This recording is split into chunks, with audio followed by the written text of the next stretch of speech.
There was a man who stood between two worlds, and in the space between them he found something that changed everything.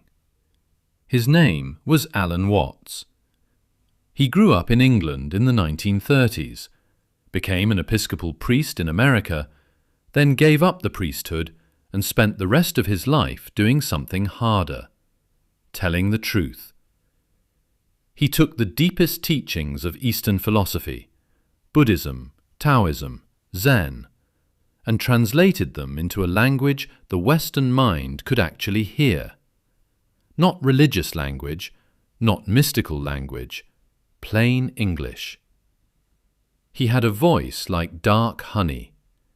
He could take a concept that had confused scholars for centuries and explain it in 10 minutes in a way that made you say, "Yes, obviously. How did I not see that?" The first thing he wanted the West to understand was this: you are not your thoughts. Your mind produces thoughts the way your stomach produces acid. It is what it does. You don't choose every thought. They arise. They pass. The self that you believe yourself to be, the internal narrator, the voice in your head saying, "I want, I fear, I am," that is not you. That is a process, a pattern, a temporary arrangement of the universe looking at itself. When you stop identifying with your thoughts, he said, something extraordinary happens. You become aware of awareness itself, the thing doing the observing. And that, he said, is who you actually are.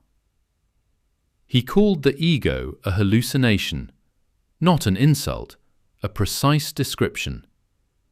We believe we are separate beings in a world of other separate beings, fighting for limited resources, competing for limited space, terrified of death because death ends us.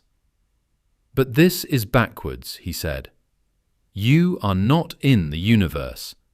The universe is doing you. He would ask, what would it mean to truly relax? Not just your body, your grip on control, your need to direct the future, your resistance to what is. He said the Taoists had a concept called Wu Wei, often translated as non-action. But it doesn't mean doing nothing. It means acting in accordance with the nature of things, like water, which flows without forcing, which yields around every obstacle and eventually wears it down. The most powerful forces in nature don't push. They follow their nature until resistance gives way. He talked about death. He said we are terrified of death because we believe our self, the ego, is the thing dying. But if your self is actually the universe experiencing itself, then death is just the universe taking a breath between one expression and the next. He said, you are the Big Bang happening. You are what the universe is doing here and now. He was not a saint. He drank too much.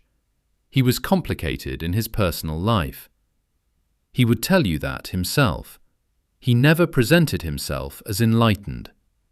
He said he was a genuine fake, genuinely exploring, genuinely sharing what he found. He died in 1973 in his houseboat in Sausalito, California.